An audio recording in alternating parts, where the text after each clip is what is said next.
Halo semua, jumpa lagi di Nyambung, program podcast di YouTube dan Spotify, tempat di mana kita bisa membicarakan isu-isu politik dan sosial di sekeliling kita, juga kadang-kadang kita bisa bicara soal jaminan sosial. Hari ini kita akan bicara soal politik luar negeri. Bersama saya, Dina Praptora Harja, dan co-host saya, Nadila Amani. Hai Nadila. Hai Ibu Dina. Jadi karena hari ini adalah episode pertama mini episode nyambung, kita harus cepat-cepat ya Bu Dina ya. to the point langsung nih. Oke. Jadi hari ini tanggal 19 Agustus 2021 nyambung merekam mini episode pertamanya. Kali ini kita akan bicara seputar Taliban yang mengambil alih ibu kota Afghanistan nih, Bu Dina. Yaitu Kabul dan Istana Kepresidenan pada hari Minggu 15 Agustus 2021 lalu. Jadi sekitar 4 hari yang lalu ya, Bu Dina ya. Terakhir ku baca di berita, Presiden Ashraf Ghani telah meninggalkan Afghanistan dan berlindung di Uni Emirat Arab, Bu Dina. Lalu pengambil alihan Afghanistan oleh Taliban ini dilakukan setelah 20 tahun lamanya Taliban digulingkan oleh invasi Amerika Serikat. Mungkin untuk konteksnya nih, Ibu Dina bisa deh jelaskan siapa sih Taliban itu dan gimana reaksi pertama Bu Dina saat mendengar kabar ini nih 4 hari yang lalu? Oke, reaksi pertama dulu ya, kalau kita bicara soal presiden yang pakai bahasa yang sering dikutip media massa, beliau melarikan diri gitu ya, melarikan diri, dan memang di dalam negeri ada rasa kecewa ya dari masyarakat bahwa dalam situasi di mana sangat dibutuhkan justru beliau pergi. Sangat dibutuhkan itu karena tiba-tiba Amerika Serikat lebih cepat dari seharusnya memilih untuk keluar segera dari Afghanistan. Keluarnya itu lengkap semuanya dibawa gitu ya, termasuk logistik dan bukan cuma tentara ya, tapi segala perlengkapan yang biasanya menunjang stabilitas keamanan di Afghanistan juga rontok seketika. Jadi yang bikin saya sempat terkejut itu adalah betapa cepatnya proses jatuhnya ibu kota ini terjadi, dan ya si presidennya meninggalkan begitu saja gitu. Jadi yang mengejutkan itu adalah sense of ownership-nya ya, dia terhadap negara ini ketika situasi justru sangat genting. Amerika Serikat boleh mengambil keputusan apapun, itu keputusan mereka, tapi Afghanistan ini kan belongs to them ya, milik dari orang Afghanistan. Jadi itu yang mengejutkan. Nah sekarang memang betul kayaknya kita perlu bicara tentang siapa Taliban, karena banyak sekali berita yang beredar di Indonesia ini seakan-akan punya cerita instan gitu ya tentang siapa Taliban. Saya mau share gambar sedikit di sini, kayaknya cukup membantu mungkin untuk menggambarkan siapa sih Afghanistan itu sebagai suatu negara. Penduduknya itu sekitar 34,8 ya, 34,8 juta lah per akhir tahun lalu. Kita bisa lihat Afghanistan itu bedanya dengan Indonesia, dia negara yang terjepit di antara negara-negara lain yang sangat berpengaruh juga di kawasan.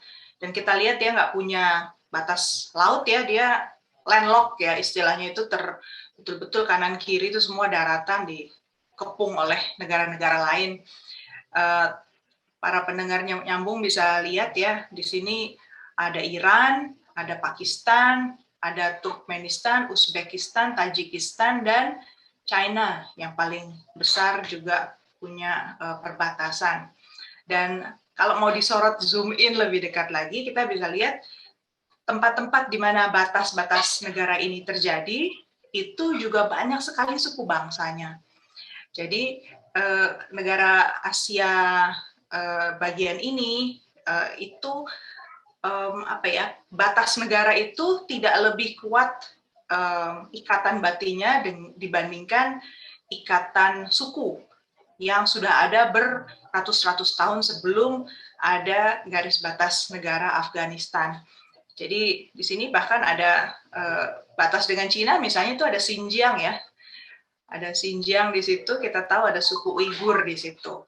Jadi kemudian Taliban itu sebenarnya mayoritasnya, jadi Taliban itu satu kelompok ya, satu grup yang akhirnya menjadi makin lama secara politik semakin kuat. Awalnya hanya pergerakan saja, movement, dia akhirnya bergerak menjadi satu kekuatan politik yang mayoritasnya itu suku Pashtun. Jadi kata Taliban itu sebenarnya dalam bahasa Pashtun artinya students, murid-murid. Karena awal mulanya itu sebelum Taliban jadi sebesar sekarang itu, Pashtun itu adalah suku yang lebih dekat keturunannya dengan Iran. Dan mereka itu tinggal di daerah selatannya Afghanistan ya, dekat dengan Pakistan, dekat dengan Iran, dekat dengan Afghanistan. Jadi disitulah posisinya suku Pashtun itu. Termasuk si Presiden Ghani itu sukunya Pashtun. Jadi ketika kita bicara soal suku Pashtun, mereka itu punya perjuangan sendiri sebagai suku. Dan saya belum cerita tentang suku-suku yang lain yang ada di Afghanistan ya, tapi intinya Pashtun ini punya perjuangan sendiri sebagai satu suku bangsa. Dia sebagai satu gerakan itu berkembang cukup pesat akibat tekanan dari Soviet waktu itu. Jadi kita ingat waktu zaman Perang Dingin, Uni Soviet itu sempat menurunkan pasukannya juga, dan kita lihat nggak jauh lah ya, itu si Uzbekistan, Turkmenistan itu kan batas langsung sebelah sananya langsung Soviet Union ya, atau sekarang kita bilang Rusia. Di situ jadi daerah proksi gitu, daerah untuk menjamin bahwa kawasan itu memang termasuk juga wilayah pengaruh Soviet yang waktu itu basisnya komunisme. Dan di dalam Afghanistan ada partai komunisme pada masa Perang Dingin itu. Nah, si kelompok-kelompok orang-orang Pashtun ini yang secara kultural itu sangat tradisional ya. Mereka itu interpretasi soal agamanya itu dikatakan termasuk tradisional lah ya. Dia memahami itu sesuai dengan ya, mungkin dia bilang juga nggak murni sebenarnya Islam ya, tetapi dia berbasis tribal kesukuannya dia gitu. Saya kadang-kadang membayangkan mungkin kalau boleh dikatakan ada orang suku tertentu di Indonesia yang sangat ketat dia menjaga tradisinya dipadukan dengan Islam gitu lah, kira-kira begitu mungkin. Jadi bukan Islam sematanya yang sebenarnya membuat gerakan ini kuat. Nah, mereka itu anti terhadap Soviet tadi, kedatangan Soviet, sehingga mereka memobilisasi diri sedemikian rupa untuk go against atau melawan si Soviet itu. Nah, tapi ketika tiba-tiba Soviet meninggalkan Afghanistan akibat Perang Dingin selesai, persis sebelum Perang Dingin selesai di 1989, mundur, senjatanya ditinggal semua nih. Bedanya sama Amerika. Kalau Amerika senjatanya dibawa sekarang. Dulu senjatanya ditinggal berada di sana. Nah, problemnya ketika senjatanya ditinggal, itu langsung dikuasai lah ya oleh kelompok-kelompok militan ini yang dulu memang bergerilya ya melawan kekuatan-kekuatan asing.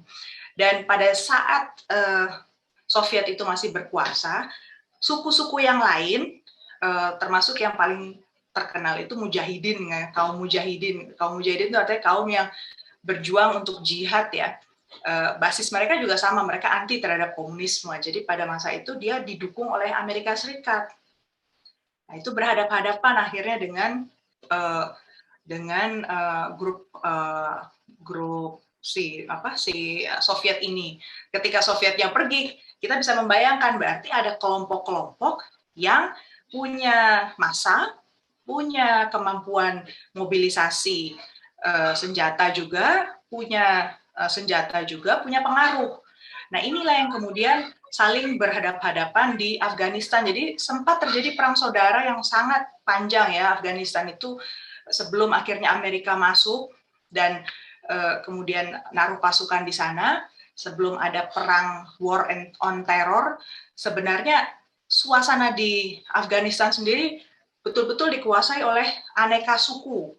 Nah, suku yang cukup kuat di pengaruhnya di Afghanistan selain si Pashtun itu adalah Tajikistan, Uzbekistan, Turkmenistan di sini. mereka masih banyak punya suku. Jadi kalau kita bilang Pashtun, karena sejarahnya tadi dia dekat juga dengan Pakistan, kita nggak heran juga akhirnya jalur komunikasinya, kemudian model-model kerjasamanya itu dekat juga dengan Pakistan. Dan satu lagi yang orang jarang bicara, sebenarnya penambahan jumlah massa Taliban itu juga dari faktor sejarah kalau ditilik itu akibat penambahan jumlah madrasah, sekolah-sekolah berbasis agama yang dulunya diinvestasi oleh Arab Saudi. Jadi ini jalur kerjasama internasional pada masa itu berusaha untuk mencoba menciptakan stabilitas, cuman madrasah ini basisnya Wahabi gitu ya. Jadi tadi cocoknya sama cocok tanda kutip ya, ideologinya matching sama Taliban yang memang tradisional tadi ya dalam pemahaman soal Islamnya gitu. Jadi Taliban itu jangan kita lihat cuma sekedar kelompok yang kemudian akhirnya dilekatkan oleh Amerika Serikat label teroris gitu ya, tetapi dia basis kelompok perjuangan politik yang sudah berpuluh tahun ada di Afghanistan.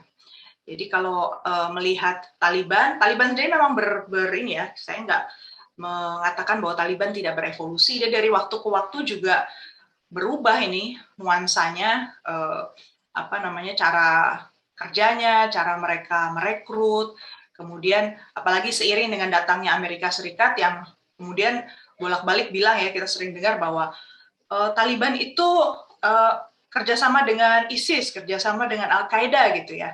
Dari situ jaringan Pakistan sebenarnya kalau yang dibicarakan tadi. Jadi suasana di Afghanistan mudah-mudahan tidak lupa kita pertimbangkan ya ketika kita bicara soal Afghanistan hari ini. Nah, kembali sedikit mungkin tentang Presiden Ghani ya. Presiden Ghani ini orang yang nggak punya basis massa sebenarnya. Beliau itu teknokrat. Beliau itu dulunya kerjanya di World Bank, kemudian lama di luar negeri gitu ya. Tapi karena dia cerdas, dia pernah jadi Menteri Keuangan pada zamannya Presiden Hamid Karzai yang sebelumnya. Jadi waktu itu kerjasama dengan Amerika Serikat kan niatnya Amerika Serikat memang memastikan bahwa daerah ini aman gitu ya, nggak jadi kalau bahasanya Amerika Serikat zona untuk teroris gitu kan ya. Nah, kalau kita kembali ke situ, harapannya sebenarnya di Afghanistan kemudian muncul nih dukungan lebih pada Ghani. Tapi ya lesson learn-nya kalau menurut saya berarti apapun yang ditransplantasi atau ditempelkan saja dari luar, itu akan sulit bisa bertahan ya di satu negara. Ini contohnya. Iya, benar Ibu. Karena ya ini semua sebenarnya masih dinamis sekali ya Ibu ya. Makanya itu salah satu alasan kenapa kita, terutama Ibu Dina, memilih untuk bikinnya mini episode saja. Karena pasti tentu akan ada banyak hal-hal yang kemungkinan-kemungkinan yang akan terjadi yang kita tentunya nggak bisa ramal juga ya Ibu ya. Terlalu dini ya kalau kita bicara sekarang.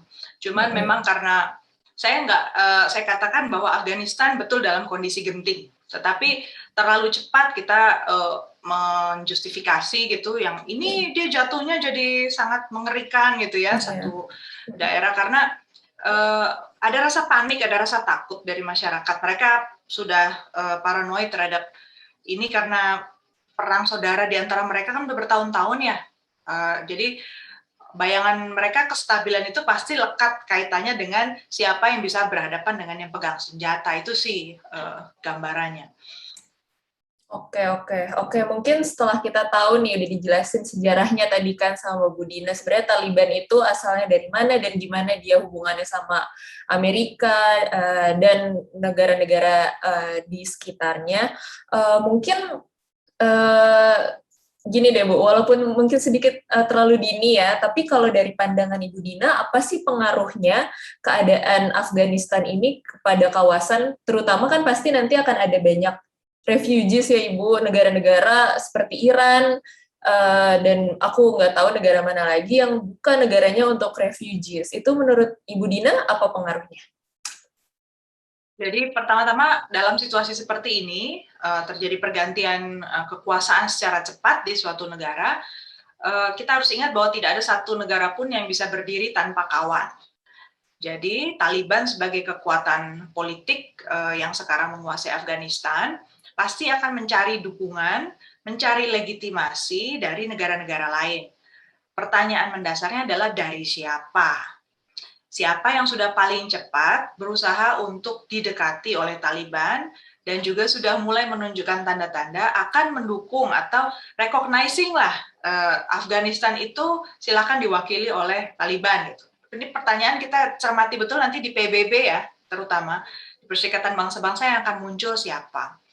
Nah, ini pemberitaan yang ada, tapi ini saya kadang-kadang kalau cuma bergantung dari berita, bukan dari sources yang ada di bawah betul, itu hati-hati kita mengatakannya ya.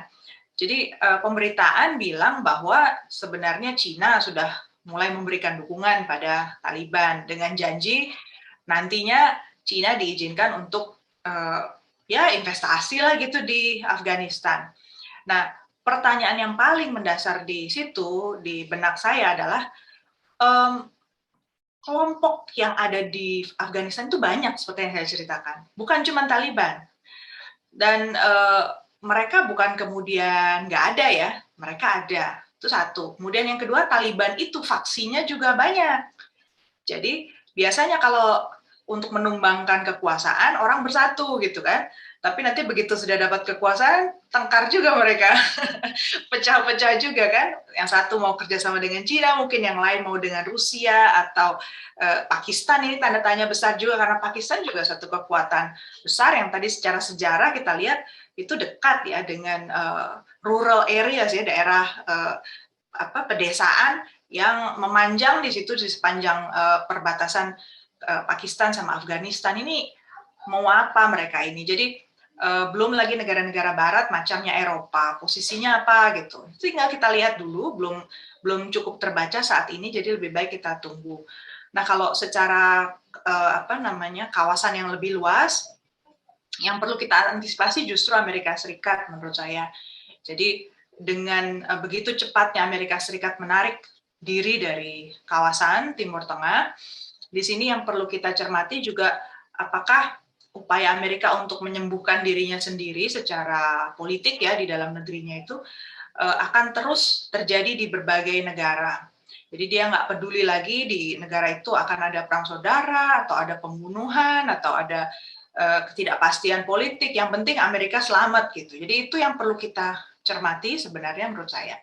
Nah buat Indonesia mungkin ini muncul nggak Nat pertanyaan orang soal Indonesia secara umum?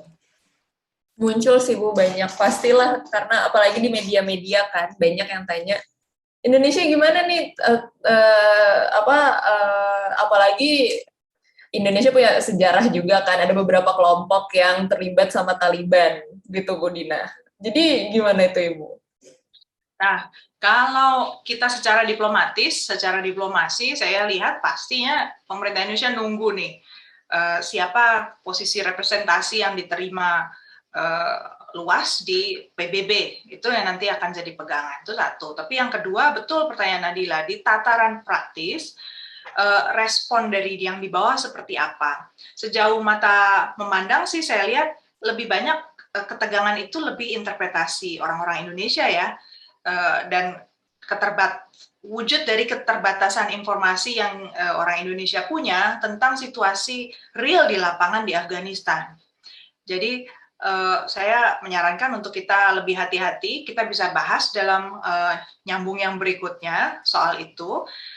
Menurut saya pada hematnya sebenarnya kita juga harus melihat Taliban itu sebagai bukan satu kelompok yang tunggal dan solid yang kemudian akan berhasil melakukan apapun lah yang dibuat orang takut itu dalam sekejap tanpa ada faktor-faktor eksternal lain yang memungkinkan itu terjadi. Jadi kompornya, anginnya gitu ya yang membuat Taliban itu bisa berkibar, itu sekarang sebenarnya bisa dari berbagai arah, termasuk Indonesia. Kalau kita salah menyampaikan pesan, itu juga belum tentu hasilnya baik nantinya buat Afghanistan. Saya sih lebih peduli pada orang Afghanistan di sana ya, suku bangsa di sana. Tadi yang saya cerita isinya suku-suku bangsa kecil-kecil gitu, masing-masing bergantung pada kepala sukunya, penuh ketidakpastian hidupnya di lapangan, bertahun-tahun hidup di bawah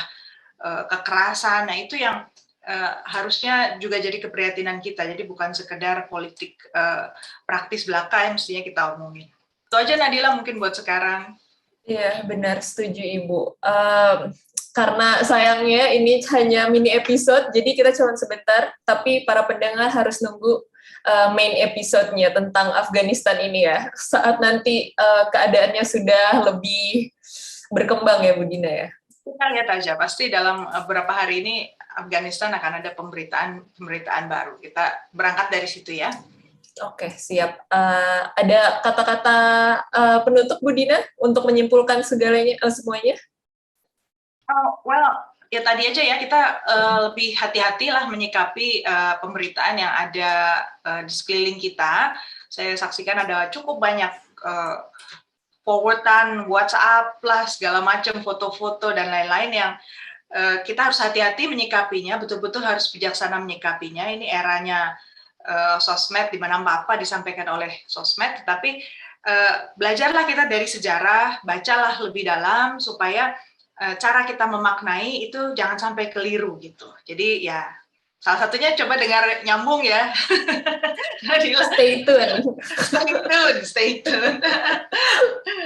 Terima kasih mendengar Nyambung yang sudah like, subscribe, komen, juga sudah share sama teman-temannya. Terima kasih banyak untuk dukungannya. Kita ketemu di lain episode ya. Sampai jumpa Ibu Dina. Terima kasih Nat. Terima kasih Ibu. Jangan lupa like podcast ini kalau kalian menikmati diskusinya, komen apabila kalian punya pertanyaan atau pendapat, dan subscribe agar kalian tidak ketinggalan episode Nyambung setiap minggunya.